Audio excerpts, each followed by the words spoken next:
नाज़रीन, programme night addition में हम आपको खुशामदीद कहते हैं। नाज़रीन, आज का सबसे बड़ा सवाल तो यही है कि क्या पाकिस्तान तहरीक इंसाफ जो है वो मज़ाहमत करते करते मुफाहमत की ट्रेन पकड़ने में लेट हो गई है, क्योंकि पीटीआई की तरफ से एक वक्त में हम देखते हैं कि सुलह सफाई की बातें सामने आती हैं, बार बार मुज़ाकरात की ऑफ़र्स करने वाली हुकूमती जमातें ऑफ़र करते करते जब पीछे हट जाती हैं तो फिर तहरीक इंसाफ की तरफ से भी मुज़ाकरात की बातें आना शुरू हो जाती हैं। ये भी ख़बरें चल रही हैं कि इमरान ख़ान ने न सिर्फ सख्त सियासी मौक़िफ़ से थोड़ा पीछे हटने का फ़ैसला किया है, बल्कि ये भी कहा जा रहा है कि इस टकराव की कैफियत को ख़त्म करने के लिए पार्लियामेंट के अंदर और बाहर राब्तों में तेज़ी लाई जाए, और इसके लिए कोई 3 रुकनी कमेटी भी बनाई गई है जिसे ये इख्तियारात दिए गए हैं कि मुज़ाकरात करे और जो डेडलॉक है इसको ख़त्म किया जाए। लेकिन इसके बाद हमने देखा अब से थोड़ी देर पहले रऊफ़ हसन साहब एक टीवी प्रोग्राम में जब उनसे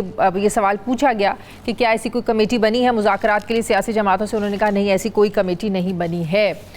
कल जब सुप्रीम कोर्ट में नैब तरमीम केस की समाअत हुई जिसमें इमरान खान साहब को ये मशवरा दिया गया सुप्रीम कोर्ट में जजेस की तरफ से कि सियासी हरीफों से बातचीत होनी चाहिए, सियासी जमातों से बातचीत होनी चाहिए। जस्टिस मंदोखेल साहब ने ये बात की। सुप्रीम कोर्ट के 5 रुकनी लार्जर बेंच के सामने इमरान खान ने मौक़िफ़ अपनाया कि नैब हमारे दौर में भी हमारे मातहत नहीं था। जब चेयरमैन नैब पर हुकूमत और अपोजिशन का इत्तफाक नहीं होता था तो फिर फैसला थर्ड एम्पायर करता था। मैं चाहता हूँ कि नैब का चेयरमैन सुप्रीम कोर्ट तैनात करे। जस्टिस अतर मिनल्ला ने रिमार्क्स दिए कि नैब से मुतालिक आपके बयान के बाद क्या बाकी रह गया है, नैब पर आपका एतबार क्या रहेगा, जिस पर इमरान खान ने कहा कि पिछले 5 रोज़ से नैब ने जो मेरे साथ किया इसके बाद क्या एतबार होगा। 27 साल पहले भी निज़ाम का यही हाल था जिसकी वजह से सियासत में मैं आया। गरीब मुल्क के डॉलर्स बाहर जा रहे हैं, इस सिलसिले को रोकना होगा। इन हालात पर जस्टिस जमाल मंदोखेल ने ये रिमार्क्स दिए जब इमरान खान ये सब बातें कर रहे थे कि इमरान खान आपकी बातें मुझे खौफजदा कर रही हैं, हालात इतने ख़तरनाक हैं तो साथी सियासतदानों के साथ बैठ कर मसाइल को हल करें। जस्टिस मंदोखेल ने मशवरा दिया कि जब आग लगी हो तो ये नहीं देखते कि पाक है या नापाक, पहले आप आग बुझाएं। इमरान खान ने दौरान समाअत भारत की मिसाल दी कि वहाँ अरविंद केजरीवाल को आज़ाद करके सज़ा मुअत्तल करके इलेक्शन लड़ने दिया गया, लेकिन मुझे यहाँ 5 दिनों में सज़ाएं देकर इलेक्शन से बाहर किया गया। जस्टिस जमाल मंदोखेल बोले कि सियासी निज़ाम किसने बनाना था। इसी पर जस्टिस अतर मिनल्ला ने भी रिमार्क्स दिए कि बदकिस्मती से आप जेल में हैं और लोगों को आपसे उम्मीदें हैं, जिस पर इमरान खान ने कहा कि मेरी आखिरी उम्मीद सुप्रीम कोर्ट से है। दौरान समाअत चीफ जस्टिस काजी फायजीसा ने रिमार्क्स दिए कि हम यहाँ सियासी बात नहीं करना चाह रहे थे, लेकिन फिर भी डायलॉग से ही चीज़ों का हल निकलता है। जस्टिस अतर मिनल्ला ने सीनियर कानूनदान फारूक एजनाई को मुखातिब करते हुए कहा कि हम बुनियादी हुकूक के मुहाफिज हैं, लेकिन आप सियासतदान भी एहसास करें, जिम्मेदारी दिखाएं। जिस पर फारूक एजनाई ने मौक़िफ़ अपनाया कि हमने हमेशा अपने दरवाजे खुले रखे हैं। जिसके बाद सुप्रीम कोर्ट ने नैब तरमीम केस पर फैसला महफूज किया, लेकिन सुप्रीम कोर्ट से मुफाहमत के मशवरे की गूंज हर जगह सुनाई जा रही है, बात हो रही है इस पर। अब जहाँ पीटीआई मुफाहमत के लिए पीटीआई का एक ग्रुप मुफाहमत के लिए आमादा नजर आता है तो दूसरा उसको मुस्तरद करता है। वहीं पर मुस्लिम लीग नून मुफाहमत के मशवरे पर अब सवाल उठा रही है। इसी बारे में जावेद लतीफ़ साहब लीगी रहनुमा क्या कहते हैं, ज़रा सुनिए। बदकिस्मती से हालात इस नहज तक पहुंच गए हैं और ये पहुंचाए हैं इमरान खान और उनके सहूलतकारों ने कि अदालतों को मुफाहमत का कहना पड़ रहा है ओपन कोर्ट में। ये खुशी की बात नहीं है, ये लम्हा फिक्रिया है। या तो पाकिस्तान का कानून बदल दें कि इद्दत का कोई कानून नहीं है, मगर किसी खास के लिए वो कानून नहीं है और आम के लिए सूली पे लटका दो। जावेद लतीफ़ से पहले राना सनाउल्लाह भी इंदिया दे चुके हैं कि पीटीआई के साथ डायलॉग का रास्ता मुमकिन नहीं रहा है। सियासी कशीदगी बढ़ने में कोई गुंजाइश बाकी नहीं रही, बल्कि ये कशीदगी बढ़ चुकी है। बज़ाहिर अब इत्तेहादी हुकूमत की लीडिंग पार्टी नून लीग डायलॉग के हक़ में नज़र नहीं आ रही है। अब सवाल यह है कि क्या तहरीक इंसाफ ने देर कर दी है। और दूसरी तरफ कल अदालत में इमरान खान को दी जाने वाली सहूलियात के हवाले से भी एक रिपोर्ट पेश की गई, बल्कि ये कहा गया, माहाना रिपोर्ट पेश की गई, बल्कि ये कहा गया कि अगर अदालत मुनासिब समझे, ये हुकूमत की तरफ से कहा गया, तो इन हक़ाइक़ की तस्दीक करने के लिए जुडिशल ऑफिसर को कमीशन की हैसियत से तैनात किया जा सकता है। वो सारी डिटेल दिखाई गई, वो तस्वीर दिखाएंगी कि इमरान खान को कौन कौन सी सहूलियात जो हैं वो जेल में दी गई हैं। 28 सितंबर 2023 से लेकर 30 मई 2024 तक मुलाकातों की वो सारी तफसील, वो सारी डिटेल्स शेयर की गई, जब इमरान खान साहब ने पिछली समात में, नायब तरमीम केस समात में कहा था कि मैं कैद तन्हाई में हूँ, जो सारे गिले शिकवे किए और कहा गया कि मेरे पास वो सहूलियात नहीं हैं जो होनी चाहिए। तहरीक इंसाफ की लीडरशिप भी ये सवालात उठाती है, इसी पर मैं बात करूँगी। मुझे ज्वाइन कर रहे हैं तहरीक इंसाफ के सीनियर रहनुमा सेनेटर ओन अब्बास बप्पी साहब। अस्सलाम वालेकुम, बहुत बहुत शुक्रिया ओन अब्बास साहब आपका। ओन अब्बास साहब, सबसे पहले तो ये कि पिछले कुछ अरसे से, बल्कि जब से इमरान खान जेल में हैं, तो इमरान खान साहब को जेल में दी जाने वाली सहूलियात के हवाले से तहरीक इंसाफ ने बड़ा शोर मचाया है। तहरीक इंसाफ हमेशा कहती रही है कि इमरान खान के साथ जेल में बड़ी ज़्यादती हो रही है, पढ़ने के लिए किताबें नहीं दी जाती हैं, अच्छा खाना नहीं दिया जाता है, उनके साथ अच्छा सलूक नहीं हो रहा है। लेकिन जो तस्वीर कल दिखाई गई, जो रिपोर्ट पेश की गई, उसमें तो लगता है कि आम कैदियों से बड़ा ज़बरदस्त उनका ट्रीटमेंट है, उनको एक आम कैदी की निस्बत बड़ा ज़बरदस्त ट्रीट किया जा रहा है। बिस्मिल्लाहिर्रहमानिर्रहीम। लेकिन फिर भी पहले तो याद रखिएगा, वो आम कैदी नहीं है, वो पाकिस्तान के साबिक वज़ीर आज़म है। और खान साहब ने और पाकिस्तान तहरीक इंसाफ ने जो गिला किया था आज से 15 दिन पहले, वो कैद तन्हाई, जिसको सॉलिटरी कन्फाइनमेंट कहते हैं। अब कल की जो फोटो दिखाई गई है, अगर आप उनको गौर से देखें तो आपको 6 बाय 6 फुट कमरा भी नजर आया होगा, आपको खूंटी पे के वो भी नजर आए हुए, आपको उसी कमरे के अंदर हाफ वॉल की वो वॉशरूम की दीवार भी नजर आई होगी, आपको वहां पे तकिए की जगह वो जो बैग जो पैकेट्स होते हैं, उसको अगर वो फटे को लंबा कर दिया जाए तो वो भी नजर आएगा। 4 बैरक्स राइट साइड पे और 4 बैरक आपको लेफ्ट साइड पे नजर आएंगे, जिसमें कोई एक कैदी नहीं है। सो सॉलिटरी कन्फाइनमेंट का मतलब ये है कि खान साहब को उस पूरे इलाके में तनहा रखा गया है, उन बैरक्स में और कोई कैदी नहीं होता। सुबह के टाइम से लेकर शाम तक एक शख्स सिर्फ खाना देने के लिए आता है और उसके बाद वापस चला जाता है। इसको सॉलिटरी कन्फाइनमेंट कहते हैं। और 6 बाय 6 आप क्या चाहते हैं और कैदियों के साथ, उनके बीच में उनको रखा जाए, उनके साथ क्या सलूक किया जाए? आप लोग तो जो सारी सहूलियात जो दिखाई गई, आप लोग तो इसके भी डिनाइल में थे। एक्सेस देना चाहिए ना उनको। अगर आप देखिए, आपने हफ्ते में क्या पॉलिटिकल उनकी जो लीडरशिप से मुलाकात हफ्ते में जुमेरात के दिन सिर्फ 20 मिनट के लिए मुलाकात की जाती है।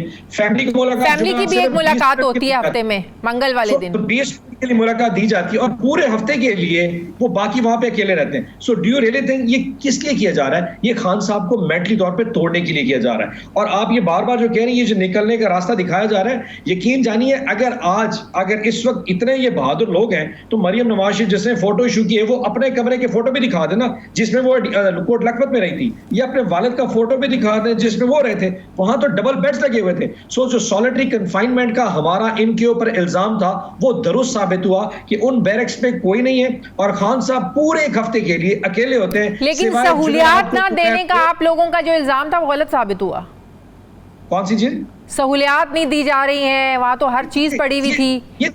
अच्छा, माजरत के साथ, ये जो सहूलियत दी गई, सिवाय अगर आप सिर्फ टीवी कमरे में छोड़ दें, जो नॉर्मल कैदी होते हैं, अगर आप पाकिस्तान की कोई कैद जेल में चले जाएं, टीवी की सहूलत वहां भी होती है, ये जो किताबें वहां भी होती हैं, ये जो बिस्तर पड़ा है ये वहां भी होता है। तो क्या स्पेशल क्या ट्रीटमेंट चाहते हैं आप लोग? स्पेशल क्या ट्रीटमेंट चाहते हैं आप लोग? ए क्लास ट्रीटमेंट तो पाकिस्तान के किसी भी साबिक वज़ीर आज़म को दी जानी चाहिए थी। लेकिन एक जो बहुत बड़ा नैरेटिव, जी खान साहब बड़ा ऐश कर रहे हैं, अंदर एक्सरसाइज की मशीनें हैं और जनाब अंदर वो ट्रेडमिल साथ रखी हुई है, आपको वो दूसरी नुक्कड़ में ना एक छोटी सी गंदी साइकिल नजर आई है। साबिक वज़ीर आज़म की हैसियत से उनको जिस ट्रीटमेंट की बात कर रहे हैं, जब नवाज शरीफ साहब जेल में थे तो इमरान खान साहब भी उनको मिलने वाली सहूलियात पर बड़ी तनकीद करते थे। आपको वो अमेरिका में की गई उनकी तकरीर वो याद होगी कि मैं जाकर तो नवाज शरीफ के कमरे का जो है ना वो एसी वो उतरवाता हूँ। तो वो भी तो मुल्क के पहले वजीर आजम रह चुके हैं 2 दफा, तो उस वक्त आप लोग बड़ी तनकीद करते थे। आप क्या समझती है कि जो बुशरा आपा के साथ और खान साहब के साथ, अब इस वक्त आप सिर्फ 2 मिनट के लिए आप भूल जाइए क्या हुआ। बुशरा आपा इस वक्त जेल में है इद्दत के केस में, जो कि उस जज साहब ने कहा मैं सुन नहीं सकता, यानी कि उनको वो एतराज उठाया था उनके साबिक शौहर ने, ट्रायल नहीं हो सकता क्योंकि वो फैमिली कोर्ट में जाना है, तो फिर वो जेल में क्यों है? सो ये जो इम्तियाजी सलूक खान साहब और बुशरा आपा के साथ किया जा रहा है, हम इसकी बात कर रहे हैं। ये है पॉलिटिकल विक्टिमाइजेशन जिसकी बात कीजिए। कोई हो सकता है कि जज कहे जी मैं सुन तो नहीं सकता लेकिन तुम जेल में रह जाओ, ये कौन सा इंसाफ है? अगर आप साइफर का सुने तो मैं खुद हैरान हूं। इस्लामाबाद हाई कोर्ट का जज लिखता है कि जज अब्दुल हसनात ने 77 सफ़र यानी 77 पेजेस का फैसला 1.5 घंटे में लिख दिया। बहुत शुक्रिया। तहरीक इंसाफ के सीनियर सेनेटर और अब्बास बपी साहब मेरे साथ हैं। मुझे ब्रेक लेनी है नाज़रीन, वापस आते हैं छोटे से वक्फे के बाद।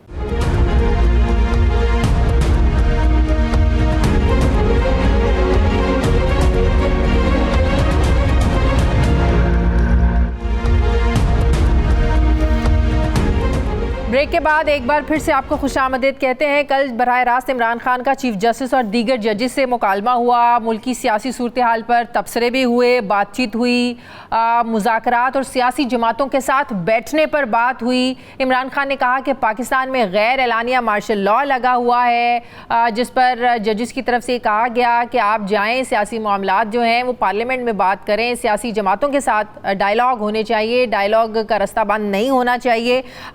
लेकिन तहरीक इंसाफ हमेशा एक ही बात करती आ रही है कि हमने उनके साथ मुज़ाकरात करने हैं जिनके पास पावर है, जो बात कर सकते हैं। इस हुकूमत की कोई वैल्यू नहीं है, इस हुकूमत को हम मानते नहीं हैं, जो 15 रुपये अपनी मर्ज़ी से पेट्रोल को कम नहीं कर सकते हैं, जो अपनी मर्ज़ी से वज़ीर दाखिला नहीं लगा सकते, वज़ीर ख़जाना नहीं लगा सकते, उनकी चलती नहीं है। एक्चुअली तहरीक इंसाफ भी ये समझती है कि जब तक हुकूमत को, नून लीग को इस्टेब्लिशमेंट की तरफ से ग्रीन सिग्नल नहीं मिलेगा बात करने के लिए, तो तब तक नून लीग भी बात नहीं कर सकती है। तो क्या वाकई नून लीग भी किसी ग्रीन सिग्नल, किसी इशारे की मुंतज़िर है कि उन्हें कहा जाए बातचीत करने के लिए, तो नून लीग बातचीत के लिए आगे बढ़े? स्टेटमेंट्स तो बहुत ज़्यादा आती हैं राना सनाउल्लाह साहब की, जो एक वक्त कहते हैं कि बातचीत होनी चाहिए, दूसरे वक्त वो कहते हैं कि बातचीत का वक्त गुजर चुका है, बड़ी देर हो गई है, 9 मई के लोगों से बात नहीं होगी। जावेद लतीफ़ साहब भी ऐसी बातें करते हैं। तो मैं बात करूँगी, मुझे ज्वाइन कर रहे हैं मुस्लिम लीग नून के सीनियर रहनुमा जनरल रिटायर्ड अब्दुल कयूम साहब। अस्सलाम वालेकुम, बहुत बहुत शुक्रिया जनरल साहब आपका। जनरल साहब, क्या ये बात दुरुस्त है कि क्या रुकावट है, क्यों हुकूमत आगे बढ़ नहीं पा रही है? इख्तियार नहीं है, पावर नहीं है बात करने की? देखिए शाजिया, बहुत मेहरबानी आपने प्रोग्राम में लिया। मसला ये है कि आज पाकिस्तान के हर प्रोफेशन में, अदलिया हो, आपकी इस्टेब्लिशमेंट हो, इंतज़ामिया हो, बिजनेस कम्युनिटी हो, मीडिया के लोग हों, हर मुहिब्बे वतन पाकिस्तानी की ये ख्वाहिश है कि मुल्क के अंदर ये सियासी खलफशार ख़त्म हो। क्योंकि अगर सियासी मुल्क के अंदर यकजाती होगी तो उससे कौमी सलामती को भी बेहतर बनाया जा सकता है और उससे मईशत भी बेटर होगी। तो लेकिन अभी ये कैसे आगे हो? आप देखें कि जो लोग हुकूमत में होते हैं, एक पार्लिमानी सिस्टम में, और डेमोक्रेटिक पार्टीज हैं हुकूमत में, जो वोट लेके आई है और आइंदा भी वोट लेके उन्होंने आगे आना है, उनकी तो ये ख्वाहिश होती है कि सबको साथ लेके चलें। दैट इज द रीजन कि पहली तकरीर में ही शहबाज शरीफ साहब ने असम्बली के अंदर कहा था कि हम आपस में मिसाके मफामत की बात उन्होंने की थी, वो करते हैं। और वो ये अभी बहाने हैं कि इनको कोई इजाजत देगा तो वो करेंगे। आप अगर एस्टेब्लिशमेंट से बात करना चाहते हैं और वो आपको कहते हैं जी कि हमारे साथ बात ना करें, आपस में सियासत, वो भी आपको कह रहे हैं। तो मकसद ये है कि ये देखें, तहरीक इंसाफ का जो नैरेटिव है ना, उसकी नेगेशन होती है अगर ये उन जमातों से बात करें जिनको ये समझते हैं, जिनको ये बिल्कुल मेरे ख्याल है इंसानियत के लेवल से नीचे समझते हैं, करप्ट हैं, चोर हैं, डाकू हैं। तो ये उनका फिर देखिए, आज तहरीक इंसाफ की अगर कुछ मकबूलियत है तो वो इसलिए तो नहीं है कि उन्होंने बहुत अच्छी कारकर्दगी दिखाई है या पाकिस्तान की मईशत की काया बदल दी है। उन्होंने तो अपने टेन्योर में पता नहीं 6 के 8 फाइनेंस मिनिस्टर बदले और IMF से मुआहदे किए और बहुत गड़बड़ हुई। उनका तो सिर्फ यही है कि एक तो अपोजिशन पार्टियों को गालियां दो, नंबर 2 उस वक्त तक जब तक वो एक पेज पे रहे चलता रहा, जब वो पेज वाले पीछे हटे तो फिर उनको पता लगा कि नैरेटिव का दूसरा स्ट्रॉन्ग पॉइंट ये है। इमरान खान की पॉपुलैरिटी आपकी जमात के अपने लोग, राना सनाउल्लाह साहब ये कह चुके हैं कि इलेक्शन से पहले जो 3 केसेस में एक हफ्ते में सजाएं दी ना, ये उसका खमियाजा भुगतना पड़ा है नून लीग को भी और बाकी जमातों को भी। वो एक व्यू है, लेकिन हम आज ये बात कर रहे हैं कि क्या मफामत की बात हो सकती है।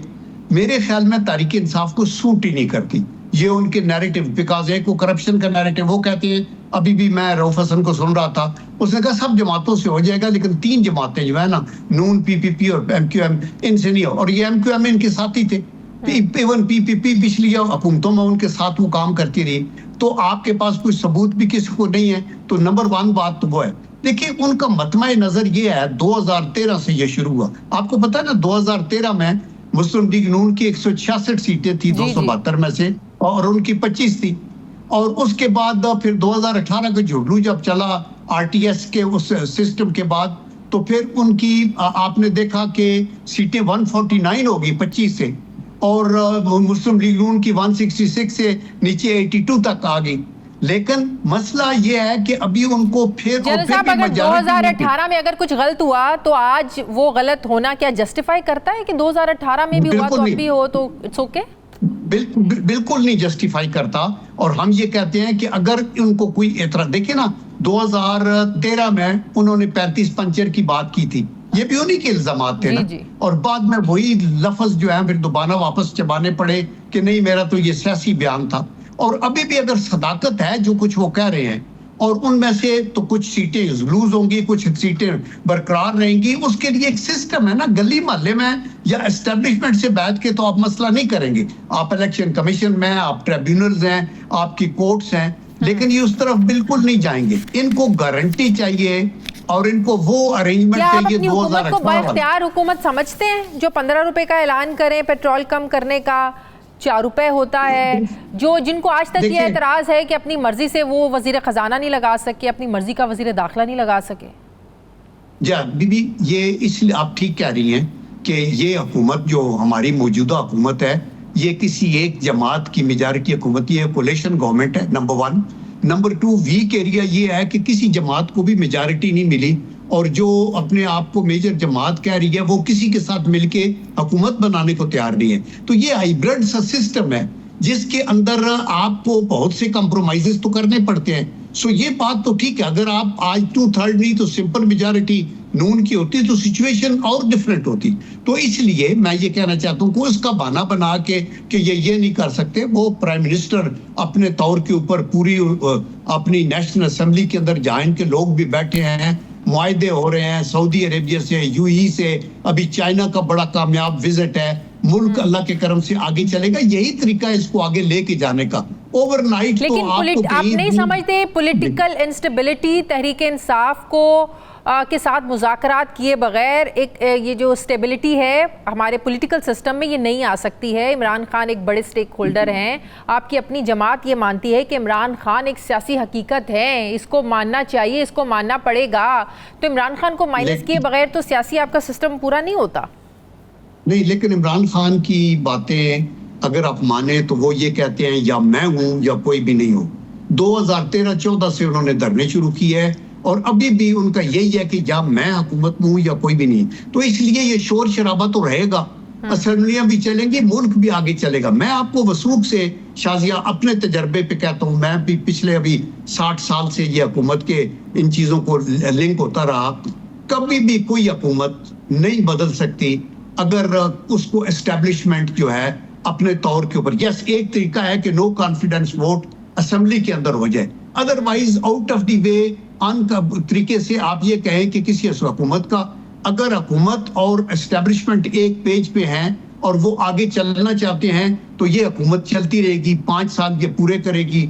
और तहरीक इंसाफ के पास एक ही तरीका है कि अपने केसेस भी लड़ें, अब आप पार्लियामेंट के अंदर टफ टाइम भी गवर्नमेंट को दें और सिर्फ टफ टाइम करके क्रिटिसाइज ना करें, आगे का विजन दें। आप लोगों को ये तो क्या हमारे लिए फख्र की बात है कि हमारे मुल्क में हुकूमतों का चलना ये एस्टैब्लिशमेंट पर मुनहसर है कि एस्टैब्लिशमेंट चाहेगी तो हुकूमतें अपनी मुद्दत पूरी करेंगी, सिवाय एक नो कॉन्फिडेंस मूव के कोई और तरीका नहीं है? देखें, दूसरा मैं जो पहलू कह रहा हूं, मैं ये कहता हूं कि किसी भी डेमोक्रेटिक हुकूमत का नो कॉन्फिडेंस के बगैर टूटने का एक ही तरीका है कि कू हो जाए, तो वो टूट के वो खत्म होगी। जैसे नवाज शरीफ की हुकूमत गई, बेनजीर की हुकूमत गई, वो चेंज करने के कई तरीके हैं। लेकिन मैं ये कहता हूं कि हुकूमत अगर आपकी एस्टेब्लिशमेंट ये समझती हो और फुल सपोर्ट में हो और पार्लियामेंट चल रही हो, आईन बरकरार हो, अदालतें फंक्शन कर रही हो, तो देयर इज नो वे तहरीक इंसाफ पे ये ख्वाब ख्याली है कि हम सड़क पे निकल आएंगे तो ये करेंगे तो वो करेंगे। मुल्क आगे चलेगा और चलना चाहिए। 5 साल चलेंगे, इसके बाद इलेक्शन हो और इलेक्शन में भले जो पार्टी आए उसका राइट बनता है कि वो आए। उससे पहले अगर नो कॉन्फिडेंस करना चाहते हैं दूसरी पार्टियों को बुलाएं, चूंकि नून के पास तो मेजॉरिटी तो नहीं है उस तरह की, तो उसी का यही तरीका है। लेकिन अभी जिस तरीके से मुल्क चल रहा है ये चलता रहेगा। बहुत शुक्रिया। मुस्लिम लीग नून के सीनियर रहनुमा जनरल रिटायर अब्दुल क़य्यूम साहब मेरे साथ थे। बहुत बहुत शुक्रिया जनरल साहब आपका। मुझे ब्रेक लेनी है नाज़रीन, वापस आते हैं एक वक्फे के बाद।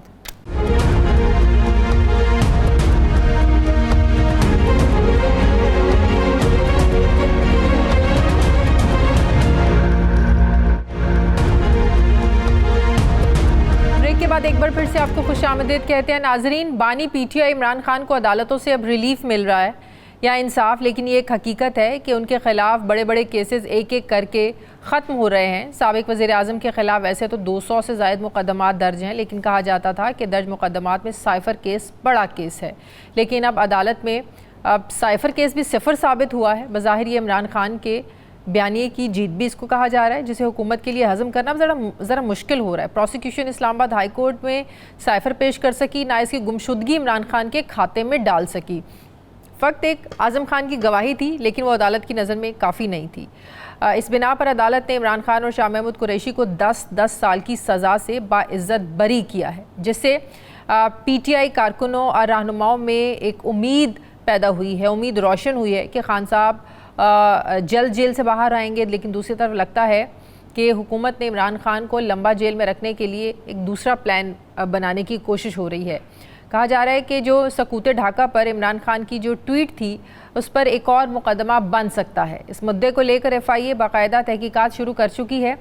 हुकूमती मुशीर रहनुमा राना सनाउल्लाह ने भी इमरान खान के ख़िलाफ़ गद्दारी समेत मज़ीद मुकदमात बनने का वो भी इंदिया दे चुके हैं। इसके साथ हुकूमत साइफ़र केस में सज़ा कलअदम करार देने के फ़ैसले को चैलेंज करने का इरादा भी रखती है। इमरान खान के केसेस पर अगर एक नज़र दौड़ाएं तो उन्हें अदालत से 4 मुख्तलिफ केसेस में 31 साल कैद की सज़ा सुनाई गई थी। इनमें से 3 मुकदमात में इमरान खान और साथी मुल्ज़मान बरी हो चुके हैं या फिर उनकी सज़ाएं मुअत्तल हो गई हैं। ऐसे में सिर्फ इद्दत में निकाह केस का फ़ैसला उनकी रिहाई में अब एक बड़ी रुकावट बना हुआ है, क्योंकि साइफ़र केस से पहले तोशाखाना रेफरेंस में इमरान खान को जो 14 साल कैद की सज़ा मिली थी उसे भी इस्लामाबाद हाई कोर्ट मुअत्तल कर चुकी है। PTI की कानूनी टीम तो इद्दत निकाह केस में इमरान खान की बरियत की तवक्को कर रही थी और सेशन जज की तरफ से महफूज फैसला सुनाने से पहले ही बुशरा बीबी के साबिक शौहर खावर मानिका ने अदालत पर अदम एतमाद कर दिया। अब ये केस अब नई अदालत में चल रहा है, जिस पर तहरीक इंसाफ को एतराज़ है। फिर 190 मिलियन पाउंड केस का भी जेल ट्रायल चल रहा है। सवाल ये है कि अगर हुकूमत इमरान खान को जेल में रखना चाहती है तो इसके पास क्या ऑप्शंस हैं, और जेल से बाहर आने के लिए इमरान खान के पास कौन से ऑप्शंस हैं। क्या इद्दत निकाह केस के अलावा भी कोई रुकावट है इमरान खान के जेल से बाहर आने में। अदालती रिलीफ के साथ हुकूमती मूड देखकर ये फैसला करना मुश्किल हो रहा है कि इमरान खान के लिए कानूनी चैलेंजेस कम हो रहे हैं या बढ़ रहे हैं। इमरान खान के खिलाफ दर्ज मुकदमात का मुस्तकबिल क्या है, मैं बात करूंगी सीनियर कानूनदान आबिद ज़ुबैरी साहब मुझे ज्वाइन करें। अस्सलाम वालेकुम, बहुत बहुत शुक्रिया आबिद ज़ुबैरी साहब। जिन केसेस का मैंने जिक्र किया जिनमें इमरान खान साहब को सज़ाएं हुई थी, अब एक के बाद एक करके वो इमरान खान के ख़िलाफ़ जो मुकदमात ख़त्म हो रहे हैं, लेकिन जो ख़बरें आ रही हैं कि हुकूमत इस मूड में है कि इमरान खान को और जेल में रखा जाए, और जो सकूते ढाका की ट्वीट को लेकर और वो मतनाज़ वीडियो को लेकर हुकूमत इरादा रखती है कि इस पर एक और मुकदमा जो है वो दर्ज किया जाए और फिर तोशाखाना रेफरेंस 2 बनाने के लिए भी एक दुरुस्त वक्त का इंतज़ार किया जा रहा है। मेरा सवाल ये है कि पहले जिन केसेस में बड़ी उम्मीद थी हुकूमत को, जिनमें सजाएं होकर अब मुअत्तल हो गई हैं, जिनमें वो बाइज़्ज़त बरी हो रहे हैं, तो आपको क्या लगता है नए बनने वाले केसेस में क्या जान होगी? हाँ, बिस्मिल्लाहिर्रहमानिर्रहीम। देखिए, ये हम लोग शुरू से कह रहे थे, जो हम कानून के वो हैं स्टूडेंट्स, कि जी ये जो केसेस इनके खिलाफ बन रहे हैं ये सब सियासी नौयत के हैं और इनका मकसद सिर्फ इमरान खान को पॉलिटिकल सीन से फारिग करना है। और जिस तरह से वो केस चले और जजों ने, वो जो नीचे डिस्ट्रिक्ट कोर्ट के जजेस थे, जिस तरह से उन्होंने वो केस चलाए, तो आप देखा उसी वक्त लग रहा था कि ये केसेस में कोई जान ही नहीं। अब साइफर के आपने बड़ी इंपॉर्टेंट बात की, आपने बड़ी खास बात की कि देखिए साइफर को उन्होंने पेश ही नहीं किया। देखिए बर्डन जो होता है वो प्रोसिक्यूशन पे होता है कि उनको साबित करना होता है कि इस आदमी ने बियॉन्ड ऑल रीजनेबल डाउट ये जुर्म किया है। नेचुरली वो इसमें साबित नहीं कर सके और जिस तरह से उन्होंने ट्रायल किया वो फेयर ट्रायल भी उनको नहीं मिला इमरान खान साहब को। लेकिन जो आप बात कर रही हैं, लेकिन साइफर के केस में आपने देखा उनको बाइज्जत बरी कर दिया गया, तोशा खाना में वो सस्पेंड हो, यहाँ $1 अरब की वो स्कैंडल हुआ वीट का, और एक तोशा खाना में एक साबिक वजीर आजम को उस वीट स्कैंडल जो गंदम का स्कैंडल, उसके बारे में कोई बात नहीं करता क्योंकि उसमें सब ये लोग शामिल हैं उसके अंदर, इन्हीं की हुकूमतें थी, इन्हीं के लोग थे और जो एस्टेब्लिशमेंट है। तो अब लेकिन उनका देखिए इनका मकसद जो है, क्योंकि देखिए हुकूमत क्या आप कहते हैं, हुकूमत का प्लान है, हुकूमत का कोई प्लान नहीं है, ये हुकूमत ही नहीं है। ये तो पहले फॉर्म 47 की हुकूमत है, ये जीत के तो आए नहीं, कि वो भी आपने देखा किस तरह से एक जीते हुए इंसान को हराया गया, लेकिन अवाम कबूल नहीं करेगी इस बात को। ये फॉर्म 47 के फॉर्म 45 जरूर कामयाब होंगे। अब आपने देखा किस तरह से उन्होंने जजों के बारे में किया कि उन्होंने लॉ अमेंड कर दिया कि जी वो पुराने रिटायर्ड जजेस को अपॉइंट कर दें। हर तरह से ये सिस्टम है। इमरान खान को इन्होंने जेल में रखना है। देखें कादिर ट्रस्ट में जो आप कह रहे हैं जेल में उनका ट्रायल हो रहा है, उसमें उनकी बेल हो चुकी है। इद्दत का उन्होंने कामयाबी से उसको डिले करा दिया कि वरना आज हो जाता तो इमरान खान बाहर आ जाते। तो अब दूसरे जज साहब ने शायद उसमें 26 जून तारीख फिक्स की है हियरिंग के लिए। तो ये सारी चीज़ है, लेकिन आप बिल्कुल सही कह रहे हैं। अब सबूत ढाका और ट्वीट, अब ट्वीट के ऊपर पहले इनको साबित करना पड़ेगा वो इमरान खान साहब की ट्वीट थी, और क्या वो ट्वीट जो थी वो एक कॉग्निजेबल ऑफेंस है। आज एक सहाफी ने अडयाला में इमरान खान से पूछा उस ट्वीट के बारे में, तो इमरान खान साहब ने ये कहा कि ये उनके वकला करते हैं, उन्हें इस बारे में कोई इल्म नहीं है, वो इस पे ज्यादा बात नहीं कर सकते। सर आप कभी आप खुद अडयाला जाइए, आपको बस समझिए कि आपकी एक्सरे लगा के नहीं चेक कर लेंगे तो आप कोई चीज़ नहीं कर सकते। तो इमरान खान साहब की तो एक्सेस ही लिमिटेड है और इनको साबित करना होगा कि इमरान खान साहब ने किया। दूसरी बात है, क्या सबूत ढाका के बारे में बात करना गलत है? ये अगर मैं अच्छा, मुझे एक चीज का डिफरेंस बताएं। इमरान खान का खुद ट्वीट करना मान लिया खुद नहीं कर सकते, लेकिन कॉन्शियसली अगर उन्होंने ऐसी हिदायत भी की है और इसमें उनकी रजा शामिल है, तो इसमें आप पहले तो उनको साबित करना होगा ये ट्वीट से कोई जुर्म हुआ है, पहले तो साबित करें। दूसरी बात है, अगर मैं तो कहता हूँ इनको बनाना चाहिए, क्योंकि अगर इमरान खान के बुकला होंगे फिर नवाज शरीफ साहब ने शेख मुजीबुर रहमान के बारे में या और पॉलिटिकल लीडर्स ने जो बयानात दिए फौज के खिलाफ, जो बयानात दिए, तो वो उनको एविडेंस में लाएंगे। वो उनको चाहिए उनको विटनेस में बुलाएं और कहें कि देखिए इन लोगों ने ये बयानात दिए, फिर वो भी उनके खिलाफ भी केस बनने चाहिए। अगर सुकूत ढाका के बारे में बात करना या हमीद रहमान कमीशन के बारे में बात करना गलत है, हमें फेस करना चाहिए कि वो आदमी, वो शख्स जो था वो जीता हुआ था इलेक्शन, उसको आपने पावर ट्रांसफर नहीं की। जुबैर साहब, इद्दत केस जो है बड़ा इम्पोर्टेंट है, इसमें उम्मीदें भी हैं, एक मायूसी भी है कि ये क्या नहीं होना चाहिए। देखिए वो लोग हो सकता है मायूस हो, लेकिन इमरान खान मायूस होने वाला आदमी नहीं है। आपने उसकी जेल के अंदर जो उनकी आज एक नोटिफिकेशन चल रहा है, शायद आपने भी देखा हो कि जब नवाज शरीफ साहब को सजा हुई और मरियम बीबी को सजा हुई तो उनको एक रेस्ट हाउस को सब जेल डिक्लेयर करके उसमें रखा गया। तो इमरान खान के जो कमरे की तस्वीरें खुद इन्होंने अदालत में पेश की, उसको देख के लगता है एक साबिक वजीर आजम को इस तरह से रखा जा रहा है जो आप एक नेशनल हीरो भी था, लेकिन अल्लाह का एक आप प्लान करते हैं और अल्लाह सबसे बड़ा प्लानर है। लेकिन इमरान खान साहब भी तो बात करने के अगर हामी हैं, वो भी तो एस्टेब्लिशमेंट से ही बात करना चाहते हैं ना। वो कौन सा इनकारी है, वो भी इस मुल्क की सियासी हकीकत को समझते हैं। वो भी समझते हैं कि इमरान खान साहब, वो भी कहते हैं उनसे बात होगी जो पावर कॉरिडोर्स हैं, जिनके पास पावर है, जिनके पास इख्तियारात हैं, जिनके पास वो बात करना चाहते हैं, वो शायद उनसे बात करने के लिए तैयार नहीं है। ये इंप्रेशन आ रहा है, क्योंकि देखिए ना, मतलब कि लेकिन पॉइंट इज दैट के पॉलिटिशियंस तो बात करते हैं, क्योंकि देखिए कोई पॉलिटिक्स में कोई हतमी वो चीज़ नहीं होती। पॉलिटिक्स जो बात ही होता है कि आपस में बात करके करना, लेकिन अगर जो एस्टेब्लिशमेंट है, देखिए जो कायदे आज़म की एक तकरीर अभी अलवी साहब ने अभी पढ़ के सुनाई एक तकरीब में, उसमें क्या कहा कायदे आज़म साहब ने जब तकरीर की कि आपका काम जो है पॉलिसी बनाना नहीं है, सियासत में हिस्सा लेना नहीं है, लेकिन हम कायदे आज़म की बात करें। अब कायदे आज़म की बात की अगर मुनाफी की जा रही है तो कौन जिम्मेदार है उसका? उनके खिलाफ भी कोई एक्शन होगा? तो ये सब चीजें हैं। लेकिन ये मौके और ये सब कुछ सियासतदान, आप नहीं समझते कि सियासतदानों का ही कसूर है? सियासतदानों ने दरवाजे खोले, सियासतदानों ने मौके फराहम किए, और आज सियासतदान ये समझते हैं कि अगर इस्टेब्लिशमेंट और हुकूमत एक पेज पर चलती रहे तो हुकूमतें चलती रहेंगी, और अगर ये एक पेज पर इस्टेब्लिशमेंट नहीं होगी तो आपकी हुकूमत नहीं चल सकती। आज हमारे सियासतदानों की ये सोच है। बिल्कुल सही सोच है उनकी। उन्होंने देख लिया कि उन्होंने इन्हीं लोगों के सारे बयानात उठा के देख ले, जो केसेस इनके ऊपर बने, जो गद्दारी के केसेस बने इन लोगों के ऊपर, जो बिल्कुल मैं समझता हूँ गलत थे वो उसके बाद तो सिविलियन सुप्रीमेसी इस मुल्क में आई नहीं है। तो उन्होंने देख लिया कि सिविलियन सुप्रीमेसी तो आ नहीं सकते, चलो उनको मान लेते हैं, वो हमारे माई बाप हैं, हम इसी तरह हुकूमत करते रहेंगे, हम लोग बैठे रहेंगे, पावर हम इंजॉय करते रहेंगे, उनकी हम खिदमत करते रहेंगे। तो आप देखिए ना, पुराने जमाने में भी हुआ करता था, जो वो एक फौज होती, एक बड़ी हुकूमत होती थी या एक पावर होती थी उनके, फिर वो अपनी दूसरे मुल्कों के उनके बादशाह हो जाते थे उन लोगों के, लेकिन सुप्रीम पावर कोई और होता था, तो वो उनकी सैटेलाइट स्टेट्स होती थी। हमारा मुल्क भी एक सैटेलाइट स्टेट की गवर्नमेंट है कि मतलब कि ऊपर कोई और कंट्रोल करता है, वो सामने चेहरे उनके नजर आते हैं, वो अपने कामों में लगे रहते हैं। बहुत शुक्रिया सीनियर कानूनदान आबिद जुबैरी साहब मेरे साथ थे। बहुत आबिद जुबैरी साहब आपका। मुझे ब्रेक लेनी है नाज़रीन, वापस आते हैं वक्फे के बाद।